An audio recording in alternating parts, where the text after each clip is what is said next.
Хәерле көн, Татарстан, хәерле көн, хөрмәтле телевизор караучылар. Бүген 30 ноябрь, көз айының соңгы көне дүшәмбе. Мин Эльза Әхмәтҗанова һәм тапшырубызның иҗат төркеме шушы минутларда безнең белән булган һәрбер тамашачыга матур атна башы теләп калабыз. Үпкә ялкынсынуы пневмония иң четерекле авыруларның берсе. Әлегә аның белән чирләүчеләр саны кимеми. Үпкә ялкынсынуының симптомнары, саклану чаралары турында табиб Илдус Лытфуллин сөйләр. Тапшырубызны "Саумысыз" рубрикасы дәвам итә.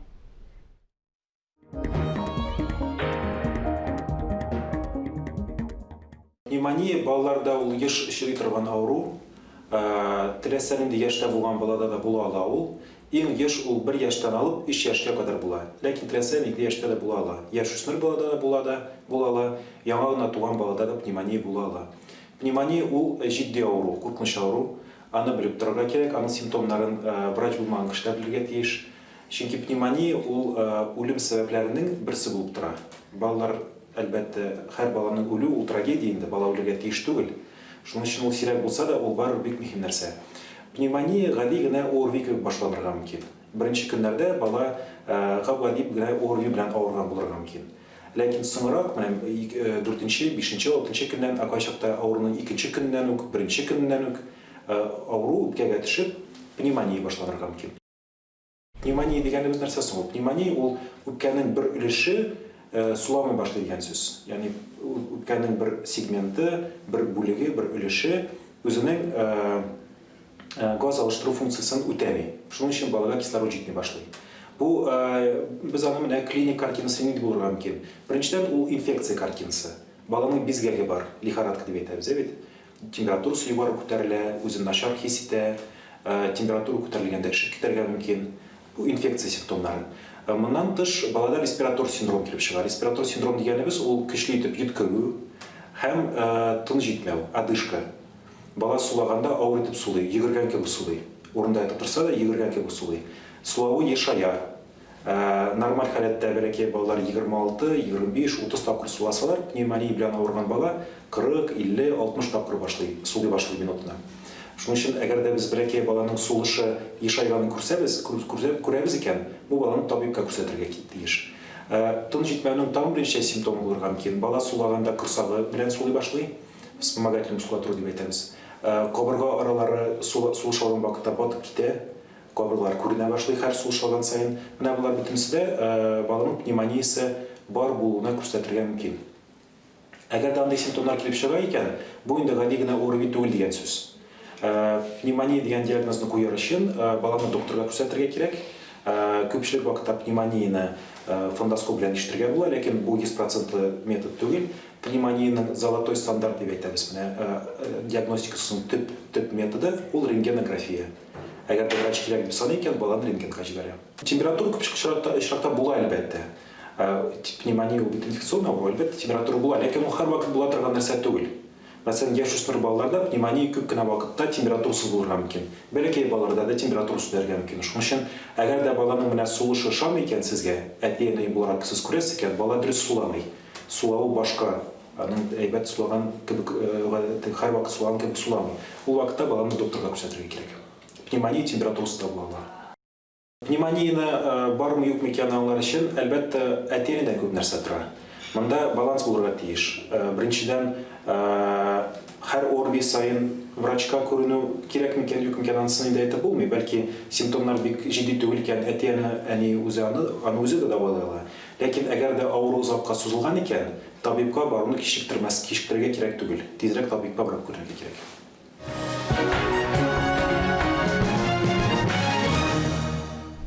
Туры эфирда хәерле көн, Татарстан тапшыру. Барыгызга да хәерле көн теләп дәвам итәбез.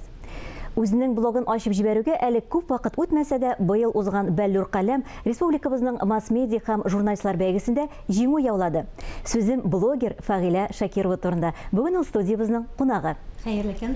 Хәерле көн, исәнмез, Фагыйлә ханым. Исәнме, Эльза. Менә мин бүген монда килгәндә бераз гына дулкынландым, чөнки менә 10 елдан артык элек без монда студиядә бергә эшлидер, хәтерлисеңдер инде.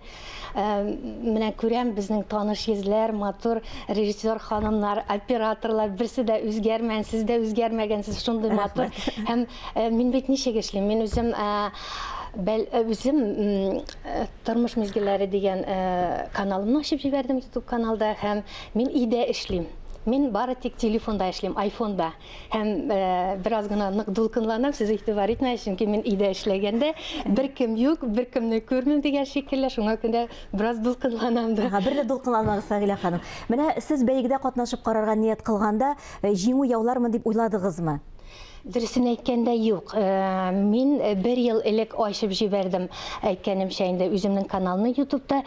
Документларны бу бәйгегә биргәндә миңа миндә кызыксыну гына бар иде.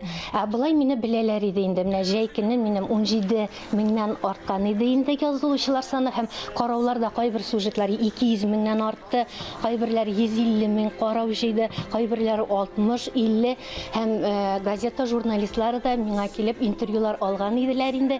Мин булай гына бирмәдем, бит инде кызык өчен генә бирмәдем һәм миндә кызыксыну бар иде. Менә бәйсез журналистларга нинди дә булса игътибар булыр микән дип.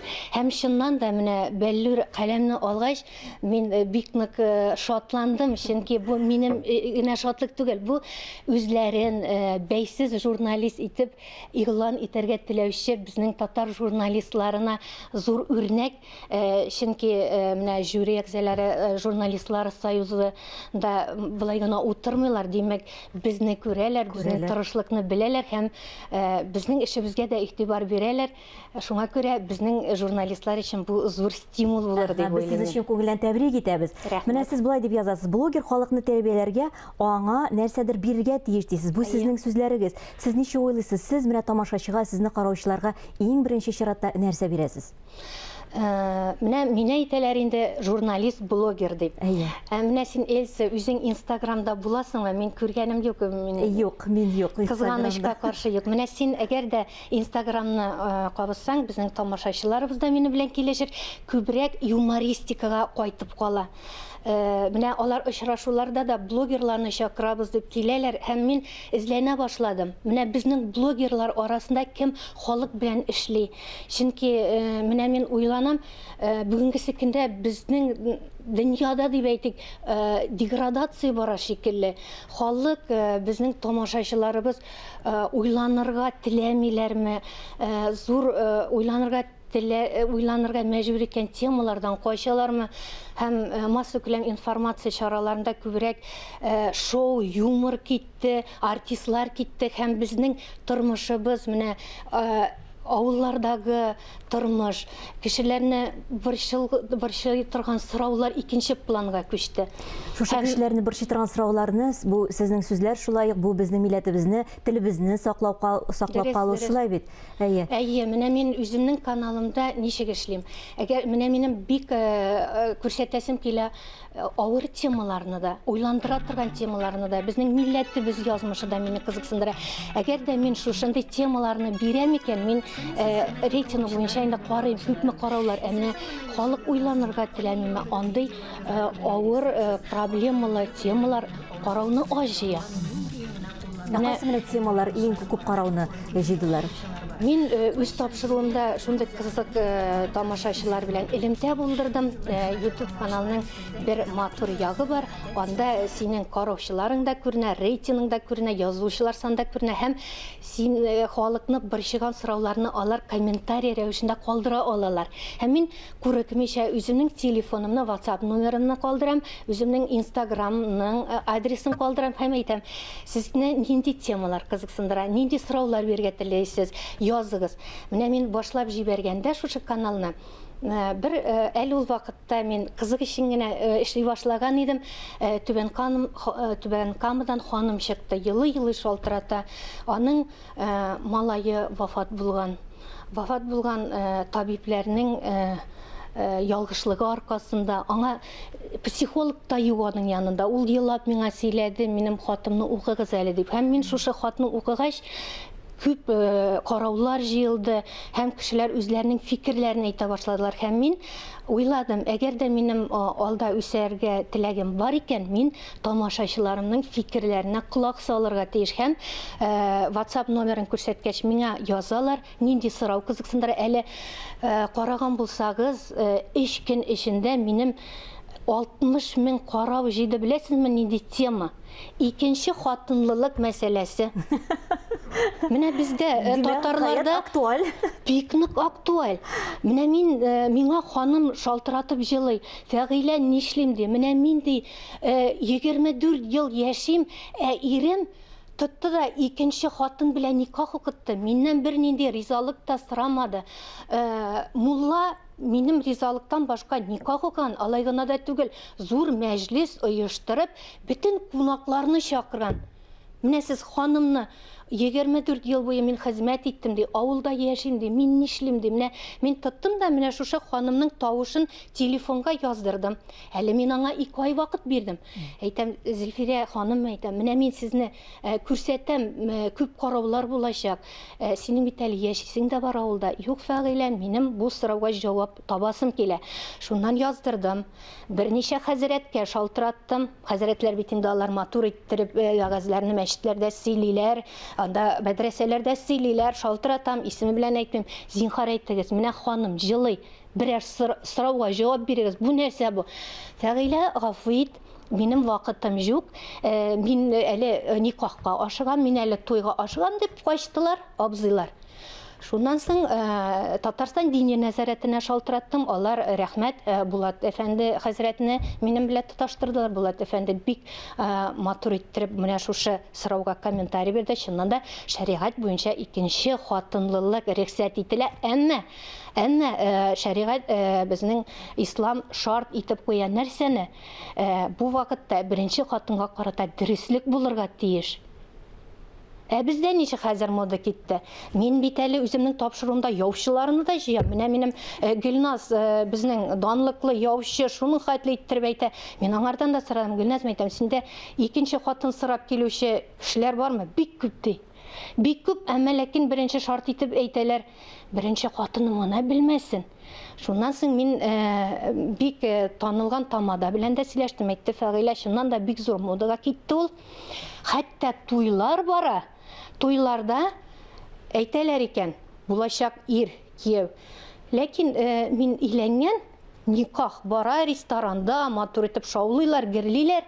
Ләкин белмәсен, әйтмә кешегә минем икенче хатын дип, беренче хатыным, икенче хатынның да туганнары килгән, монда алар белми. Безнең бит бала туасы. Менә бу дөрес хәлме? Четерекле мәсьәләләр булып чыга. Сез үзенә күрәндер журналистик эзләнүләр дә үткәрәсез. Журналистик эзләнүләр оештыра. Менә 60 мең карау, кирип кенә карагыз. 500-дән артык комментарий җыйды. Бу була торган хәлме бездә? Анда үзара мөселманнар да үз фикерен әйтә, ташланган хатыннар да үз фикерен әйтә. Шулай ук Ереп бала тапкан ханымнардан да бик нык сүз көрәше бар. Кызыксынганнар, кирип карасыннар. Кызык. Сез профессиональ журналист бит. Фәгыйлә ханым, инде алдан әйтеп киткәнегезчә, без бергә эшләдек, шулай бергә эшләдек. Бик нык сагынам инде ул вакытларны. Аңлашыла ки, мин сезнең кайбер сюжетларыгызны дип әйтим, мин кайбер әңгәмәләрегезне кирип карадым. Беләсезме, нәрсәсе кызык булды? Сез аларны шул кадәр гади итеп күрсәтәсез. Тамашачыга күрәсең, менә шушы гади аларның тормышлары, гади сораулар, гади җаваплар менә шул яга кызыксындыра булып чыга. Түгелме соң инде? Чыннан да менә халык шаблоннан туйды. Менә миңа әйтәләр, нигә син үзеңнең YouTube каналыңны бизәмисең диләр. Минем шаблоннардан качасым килә. Әле мин уйлыйм, киләчәктә бәлки телевидение бетәр дә бетмәсен. Менә минем шикелле универсаль роботлар килеп чыгар кебек. Үзләре телефоннан тота, таба, бара, интервью ала, үзе монтажлый, үзе җыя, шулай үзе студия ачып, үзе сөйли. Бер нинди акча түгәсе юк. Булай әйтәм, журналистларның эше башка төрлерәк буларак. Бүгенге көндә без инде үзебез дә журналист та, корреспондент та, алып баручы да, монтажерлар да, без барыбыз да универсаль. Электә шулай эшлидер бит инде. Үзебез дә шулай монтажда утырадыр. Хәтерлисеңме? Менә телевидение сезгә иң кыйммәтле нәрсә бирде? Кайсы ягы? Телевидение миңа бик олы тәҗрибә бирде. Мин нык сагынам, чөнки мин хәтерлим әле 10-15 еллар элек эшләдек бит инде, Чулпан дигән тапшыру бар иде. Бик популяр иде, кызганычка каршы аны нигәдер ябып та куйдылар. Мин бик нык сагынам, Фаил Мөхәммәтов безнең җитәкче иде, хәтерлисеңдер. Флора Абдуллина, Рәйсә Гараева кебек Лена Ивановалар, алар Францияда яшәп яталар. Нәкъ күрсәтәләр шуны хәзер безгә. Аба, бу мин әле. Бу сез Шундый шибәр булганмын икән мин. Хәзергә субханалла бик матур. Менә сез телгә алып үткән кешеләр нәкъ шушылар. Субханалла, машалла. Кара биттә бер шей ишеттек. Бу кем? Лена Иванова. Лена Иванова, әйе. Лена Сезнең Иванова коллегаларыгыз. Францияда яшәп ята. Әйе. Әйе. Шуның Бер хәтле кеше матур. югалып калмаган, шулай бит. Менә шушы Беребездә югалып калмады. Беребездә югалып калмады. Менә минем шуның хәтле менә Эльза, бәлки әйдәгез телевизион журналистлар бергә җыелып шушы Чулпан информацион музыкаль программа вакытында эшләгән, элеккеге ГТРКда эшләгән, хәзергесе вакытта пенсиядә булган операторларыбызны, безнең яраткан режиссерларыбызны җыеп бер зур кичә оештырыйк әле. Әйдәгез, бик матур тәкъдим кабул итеп алабыз. Чөнки менә Бухараевалар, Нурания апалар Әйе. мен бик нык сагынам инде бергә эшләгән вакытларны. Менә бу блогыгызга кире кайтып бер генә сорау бирәсем килә. Сөйләшүбез ахырында хейтерлар да бар бит. Сезгә тискәре комментарийлар бирүчеләр дә. Аларга карашыгыз ничек? Беләсезме, ул бик кызык мәсьәлә ул. Сез бик кызык сорау бирдегез. Әгәр дә алар булмаса, без үсмәс идек. Менә мин үземне чын татар блогеры дип саныйм. Чөнки миңа әйтәләр, менә минем әлтеге дөньяда булып кайткан әби турында репортажым 250 мең карау җыйды. Ул җир шарын әйләнеп чыкты дияргә була. Мәскәүдән язалар. Әйдәгез русчага тәрҗемә итегез. Бауырсак турында репортаж булды, әйме? Русчага тәрҗемә итегез. Мин уйлыйм, әгәр дә мин русчага тәрҗемә итәм икән, карауларны арттырыр өчен. Мин инде кем әйтмешле, миңа урыслар әйтәчәкләр. Бу безнеке түгел, татарныкы, татарлар әйтәчәк. Бу безнеке түгел, урысныкы дип. Нигә мин икегә бүленергә тиеш? Без бит милләткә хезмәт итәргә тиеш. Мин бу яңгыраулы сүзләрне яратмасам да, biz акча өчен тырышырга тиеш түгел. Менә мин 1 ел эшләдем һәм 1 елда бер реклама сюжеты ясамадым. Хәтта миңа чыктылар, әйдә Фәгыйлә, безнең тавыкларны, пилмәннәрне күрсәтәләр, 5000 генә булса да акча бирәбез диделәр. Мин әйтәм, каршы торасыз аны. Менә бирәм ди мин ул пилмәннәрне гафу итегез индеме. Кеше керә, карый, бу пилмән күрсәтеп ята. Икенче тапкыр килеп карамый. Үзегезнең сайлаган кыйблагыгызга тугры булып каласыз. Бәлки мин инде шуның хәле адашып җирдем бу тормышта. Чөнки мин 15 ел телевидениедан югалдым. Банк системасына килеп кердем. Банк системасында башка милләт вәкилләре арасында йөрдем. Анда да татар телен бераз күтәрергә тырыштым. Хәтта минем әле грамота бар. Татар телен үстерер өчен миңа банк грамота биргән иде. Алтын тәңкә дигән тапшыру эшләргә насыйп булды. Мин анда бик тырыштым инде. Әйдәгез эшлик инде. Менә шушы банкның бүгенге көндә популярлыгы да, авторитеты да татар теленә басым ясауында һәм республика буенча менә татар телен күтәреп финанс өлкәсендә менә татар теле тапшырулар күрсәткәнгә күрә шундый үзенең яхшы позициясын алды дип уйлыйм мин. Чөнки татар телен сакларга кирәк, татар телен онытмаска кирәк. Һәм менә әйтегез әле, ни өчен миндә әбиләр катнаша? Миндә бит әле бик әбиләр, минем Биби Нисапа бар. Биби Нисапа Алладан курка, мулладан курыкмый. Ул менә булай иттереп, бик нык каты итеп үзенең фикерен әйтә. Менә халык бик ярата инде аны. Менә әйтәм. Халык рупоры инде үзенә күрә шундый халыкның фикерен җиткерә торган. Карыйбыз Инстаграмнарда әбиләр балалары белән кызык ясап биеп җырлыйлар. Һәм менә минем күңелем менә әрни. Авызларын әшмәш китереп, гафу итегез. Менә шуңа йыгыла комментарий язалар. Берсе туалеттан керсе, берсе туалеттан чыга. Халыкны без тәрбияләргә тиеш, блогерлар без тәрбияләргә тиеш. Әгәр без тәрбияләмибез икән, бер кем дә тәрбияләмәячәк. Ой, Фәгыйлә ханым, сез чын патриот. Мин патриот, мин Татарстан патриоты һәм Татарстан туган телемнең патриоты. Чөнки мин инде кем әйтмәшле яшьлек тә узды дигән кебек, банк системасында да эшләдем һәм менә хәзерге вакытта рәхәтләнеп үземнең милләтемә хезмәт итәсем килә. Бик зур рәхмәт сезгә бүгенге көнегезне безнең белән башлап җибәргәнегез өчен. Сезгә уңышлар телибез. Кызыклы репортажлар, матур сюжетлар, матур кунаклар белән әңгәмәләр булсын алдагы көндә. Башладык кына узып та киттем. Кызганыч, менә безнең шулай вакыт тиз генә узып китә. Әле әйтәм, менә кичә генә Аша районыннан репортаж күрсәттем. Казымәсе 6000 карау җыйган. Мин хәзер куркып та торам инде. YouTube-ка әйдәгез, журналистлар YouTube-ка, мин бер үзем генә өлгерә алмыйм. Эшегезне дәвам итегез. Һәрбер көнегезне матур уй фикерләрдән башлагыз. Мин Эльза Әхмәтҗанова сезнең белән сау булашам. Иртәгә кадәр исән, имин булыгыз. Сау булыгыз.